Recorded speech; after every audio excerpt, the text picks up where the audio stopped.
Hello and welcome to this beautiful segment of Daybreak Africa, where we ask questions to seek individual opinion on the particular subject matter. I am Bidemi Moses, and today I have a very important guest with me. He's a public affairs analyst, he's a public health practitioner, and also, let me just call him a journalist. He's by name Olumide Obanla. Obanla, it's nice having you on the show. Talkative, thank you very much. It's nice to have you too. It's been a while though. All right, it's a pleasure having you here. We'll be talking about 2023 election, and there are some unanswered questions. Nigerians are starting to ask questions that we have a whole lot of failed government in the past. And some are even saying the present government has failed us a whole lot. We see people queue before they get fuel. We see people queue before they before they withdraw money from their own account, the account they opened by themselves. But seeing people saying that the government has failed them, do you think we have hope in the coming 2023 election? Well, my own perspective about those things is there is still hope when we get to do things right. But there is no hope for us if we decide to do them in the wrong way. But practically speaking, if we are to analyze whatever we have gone through in this country, we need to be very sincere with ourselves that it's as if Nigeria is getting to degenerate from being a developing nation to an underdeveloped country. Because there are so many things that should not still be happening that have started happening. And I've always told people, at times I've had opportunity to sit with any of them to tell them that this decision that I want to take by February this year, by the grace of God, will either make or make our hope alive. So if we take the wrong decisions, fine. If we take the worst decisions, fine. But to me, there is always hope. When we think there is hope, there's always hope. You see, I was seeing a document by the CBN governor today, Emefiele, when he was discussing where he wrote something saying he has actually seen Mr. President, and he has discussed with Mr. President on this thing we are witnessing, this cash crunch or scarcity of cash. And he said, yes, he said the presidency has approved that they give us a space. But let's be very sincere with ourselves. It is not only the government that will make this country a better place. We citizens that have no political positions, in our own civil responsibility, have to make this country better too.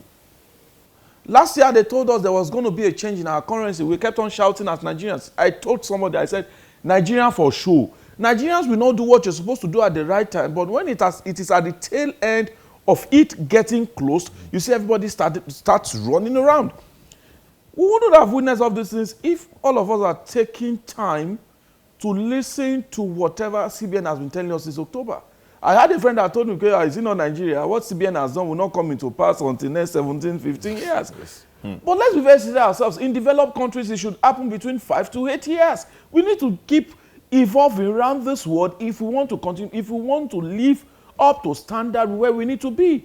But if we keep dragging our feet by, you see, most of the people that are shouting about this issue, our politicians. I was so surprised to see the Senate asking that this should be elongated by 6 months, and I smiled. And there was a statement I want to point out in that document. The CBN governor said, he said, for Nigerians to be able to deposit money that they have legitimately acquired. Take that word. He didn't say illegitimate. He said legitimately acquired. Which means there is a certain amount an individual must possess. So that shows that our Nigerian politicians that have eaten their bowel to be so few to the brim can no longer rush to the bank to deposit this money because it is illegitimate. So now, they want a situation whereby you can just elongate this and I'll be able to spread my money across some people so that they can deposit on my behalf. I was so surprised to see stack of money being left in Keke, somewhere in Lagos, and everybody. And the trucks too. In the trucks. You see, CBN told us today that by the grace of God, they've been able to take back into their DMBs about 1.3 trillion naira. Wow. Which is not even... It's about 70% or 75% of the money that they claim is in circulation. Now, where's the rest? And he was saying that before this issue, they had only 500 billion back.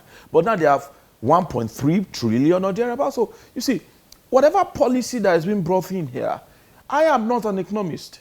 And by the grace of God, I only understand what I read. I am not an economist. If you are telling me about an affair, if you are telling me to talk about the public affair, I will tell you, public health, I will tell you. But on this issue, I think our economy expert has done the best. But to me, I think Nigeria want to go cashless.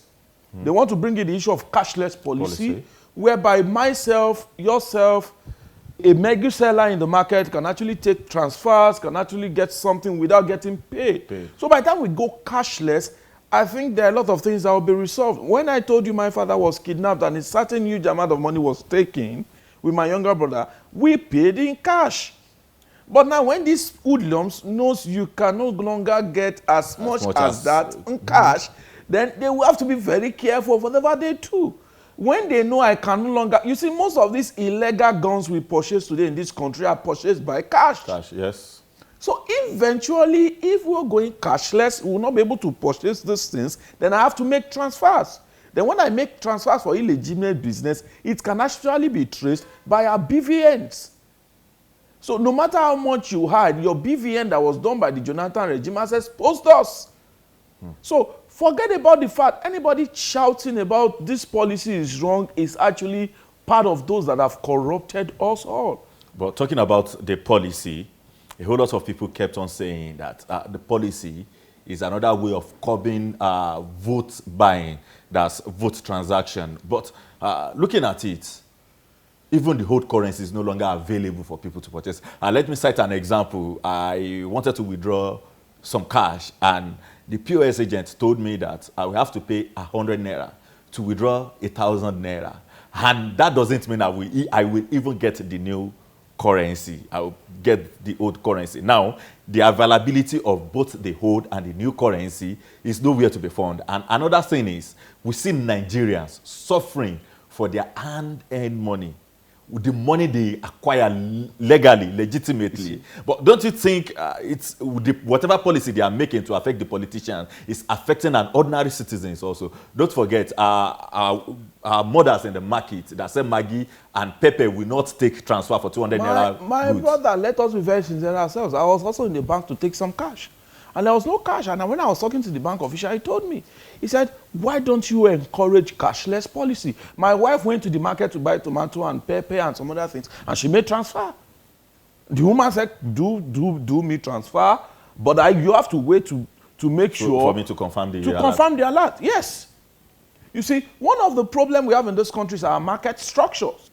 It's our market structure. Forget about the fact, you see, I've told you, and I'll continue to tell people, there was a time I was talking to somebody, I said the amalgamation of Nigeria that happened in 1914 is a scam. I said, but itatu that is a scam, I said, Nigerians keeps underdeveloping Nigeria. I read a book when I was still growing, and I keep reading most of the times because I want to keep reading. I said, how Europe underdeveloped Africa. And I think there was a time I decided to write a piece of how Nigerians are also underdeveloped Nigeria. We Nigerians. Let me ask you a question, sir. The scarcity of that fund or the scarcity of the old note that has made that man say, that POS agent told you 100 naira and 1,000. Ask him, did he buy the cash in the bank? Did he? Some will tell you they need to pay extra amount to get the money. Was he charged extra to get it? Some of them will give the excuse. Yes. Was it because they are also involved in illegality? The CBN has said old notes you shouldn't spend, want to spend new notes. I was in the bank, I cannot withdraw more than 30,000 a day in my ATM. And while I was lining up on Saturday to get some certain cash, I saw some people there. They also line up with about 5, 6, 7 ATMs. And the agent and the security man was telling them you cannot use more than one. Now, when they get 30,000 from me, they will go and line up again to the back. Now, that shows at the end of the day, somebody has been able to get about 150,000 naira, and somebody is still on the queue, not being able to get. And most of the people that does these things are the POS agents. I was talking to somebody, I said, it is high time we cancel this POS. If I was supposed to go by the name, what is the full meaning of POS? Point of sales. So we are supposed to be using POS at the market and the stores. A market woman that doesn't want to take transfer, I go to the bank, they give me a POS, you buy something from me, I insert my card, I pay for it, and I walk out. But now our POS has been turned into a business-making machine. And don't forget the fact that some of our bank officials are even the owners of this ATM. A friend of mine would be a certain witness to it. When a certain bank, I don't want to mention it, when a certain bank on Sunday, wanted to get cash, there was no cash again in the ATM. After I had gotten the information that the ATM was loaded about 30 minutes before I got there, there was no cash there. Now, I met the bank official there. It was in the evening on Sunday. I told him, why should you people say you want to go cashless and the little cash we need, you've not put it in your ATM? He said, then we just load it and it got finished. And when we were discussing, he said, I can go to that ATM, to that POS, and I'm going to get new notes. And the POS will be very, very close to the bank. Do you know that throughout the whole POS that I've been able to work from, there were no new notes. But that POS is just in a space, in about maybe a meter or thereabout from the bank. From the bank. And when I got to the guy, I was talking to the guy, and the guy wasn't so careful enough. He was able to just say, I said, okay, I want to take cash. And he said, no, there's no new note again, but I'm going to go into the bank and get. I said, past 6, how do you go into the bank and get new notes past 6? I've got into the ATM, there's no new note, so how do you go in there for past 6? To be very honest with you, I saw the guy walk out of his own small cubicle, went to meet the bank official I just spoke to, and the bank official, the both of them went into the bank, and they came out with stack of cash, new note. And I was able to quiz the guy. Who was I? He said he's the owner of the POS. Now, bank officials having the entire masses so that they can do their own business. You see, everything we keep blaming the government for, it is not always the government's fault. I have a fault, you have a fault. They all have a fault. That is the truth of the matter. I was talking to a market woman. I said, by venture today, if market prices go down, if our inflation rate that is high, that is at the high rate, comes down, will the price of your commodities come down? She smiled. They are really enjoying this. If you ask most of them, what they buy is not what they sell. Of course, yes. If I'm thinking I want to make 50,000 naira and just a good at once, then I'm not. Let me just be very careful there. But Oba, let me ask you this question. We all know that it is all this. We Nigerians are the one behind our own predicament. But let us delve into the oil sector. There's scarcity of fuel. Some people will say that the barrel of crude oil we produce on daily basis is not enough for us. It's not enough to serve us as a nation. But come to think of it, a whole lot of petrol stations are holding this fuel they have already, or because they are waiting for subsidy removal or not. Now, we have to queue. Don't you think the scarcity of fuel will still affect our election? I want to quickly say something. Why should Buvas filling station and some filling stations we know, why should they sell fuel for 190, 180, and some of these people sell for as much as 450 in filling stations? Some sell 500. Have we asked ourselves that question? Are they not getting it from the same marketers? I have told you that our problem is our problem. We are the problem of ourselves. I was talking to a certain person. The person told me, why it is right, the rate is, I have to buy from this person, and the person I bought from has bought from this person. So it is their business. But you telling me that fuel scarcity will affect 2023 election. Well, maybe on the part that INEC said fuel scarcity is going to affect them because of their own logistical reasons. But to me, as an average Nigerian, do I need fuel to go and vote? I don't. When it is time for election, you cannot drive to where you want to go and vote. There's no vehicular movement. So why do I need fuel to go and vote? This is even time for Nigerians to sit down and say, okay, there's no fuel scarcity, let us take the decision. There's fuel scarcity, let us take the decision. I will travel to my hometown to where I vote or vote. Where I vote, even if I'm not going to, I will take my time to walk as far as 5 hours to go and vote, if it has come to that. We should be part of this revolution that we are talking about. You get what I'm saying now? So, fuel scarcity in a way will affect general election. Fine. On the part of INEC, that is the Independent National Electoral Commission, that is trying to see us through this election logistically. But on our part as the masses, it has not affected. I don't know if it's going to affect you, but it's not going to affect me to go and vote. I am ready to trek 7 hours to go and vote. And I'm ready to trek. After voting, I'm not even going to leave my voting place. I will sit down there for the next 7 hours. When you count my vote, I'm ready to trek another 7 hours. So fuel scarcity is not going to affect me. But on the part of INEC, it's going to go a long way into affecting them. Okay, I want to ask 2 questions, Yes. but I want your reaction in less than 3 minutes. No problem. The first question, people are clamoring, and also our lawmakers are clamoring for school to be closed so that students can travel down home to go and vote, because they are aware a whole lot of students got their PVC at their hometown or their place of residence, not where they are schooling. Now, students will have to travel down home, might have to travel down home to go and vote. Now, INEC are saying it is none of their business for school to be closed before election can go on. Now, is it right for our schools to be closed so we can have election? That's one. The second question is, how sure are we that all the aspirants we have, they are not another tyrant in disguise as an ant? Well, the first question, in a very quick way, INEC should not try as much as possible to defranchise anybody. It's my franchise to go and vote.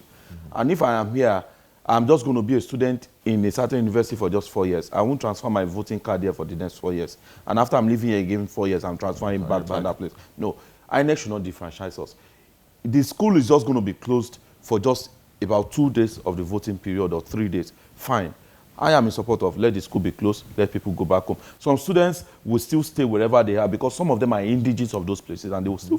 For me, we don't need to defranchise any student. It is their civic right. They have franchise. Let them go and vote. Let the schools be closed. Don't forget the fact that we should also put into consideration our security. We might not be able to secure our students during this certain period of time. None of us knows what might happen during that election. There might be so much security breach during that period. So we also need to be very careful. Our students, they are very porous. They are not secured enough. So we should all allow these people go home. Do not differentiate anybody. Let them have their franchise. Let them go back home. Let them vote. On the issue of that, which of these people are what do you call them? Not a tyrant in disguise. You see, let me tell you something. An average politician in Nigeria is a tyrant. An average politician in Nigeria is a tyrant. Yes, I kept on. You see, if you see the way all of them are talking, they are all talking because of their selfish interest. If anybody else, I was even informed that one of these people that want to become president, one of these candidates, when he was asked, he said, even if it's for me to become president just for 1 day, I don't mind. So, is that person coming because of Nigeria? So, it's not my business. What I think is, my own perspective, if this person is better, might differ from your own perspective. So, I know who I want to vote, you know who you want to vote. Let us all keep praying to God, and God is going to keep our hope alive. So, all our politicians are tyrant because we keep recycling them until we are ready to stop recycling them, and let us bring in people that have not even known anything about this. Thank you very much. All right. One of these days, I would love to have a discussion with you on recycling the aged politician, recycling the same people, but that would be talk for another day. If you want to recycle them, it's very simple now. Buhari was contested for how many times before he became president? Of course. Have you? You brought somebody from being chairman, blah, blah, blah, blah, and they keep going there. So why should we keep using the same thing? It keeps circulating. Atiku became a governor. Atiku got elected as a governor. Won his election as a governor. He was told not to resume. They brought him in as a vice president. After 8 years of vice presidency, he has been coming back to become president and has been contesting. It's time for the youth to stand up and say, no, it is not our time. Obi was 8 years governor, and now he says I told somebody if he has done well in Anambra, he should sit down in Anambra and keep enjoying whatever he has done. And you not coming now. We need to keep. And the Emilokon of Lagos State has done a lot in Lagos State, and he said he wants to bring being a governor, being a senator. And they want to keep shouting. His wife is a senator. It has become a family affairs. And don't be surprised next week when the son says he wants to become governor. So we need to be very careful of our decisions. Our decisions is what we use in recycling them. If peradventure we say no today, no to them, no to them, no to them. So where is there? People are there. So we can recycle them in those places. So it's just a very normal thing.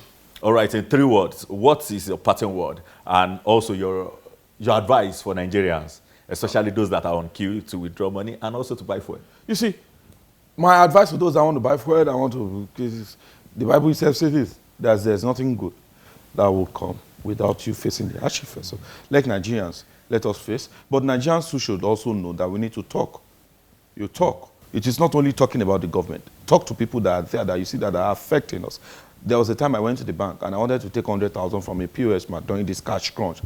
this scarcity of funds. And you know what he told me? He said 10,000 and 100,000. And I told him that you are part of the people that have destroyed this nation. I won't That's take the 10%. money. I won't take the money from you. And he was looking at me. Yes, I said I would rather go and take 10,000 from the ATM and keep it than take 100,000 naira from you for 10,000. I said you are part of the people that are destroying this nation.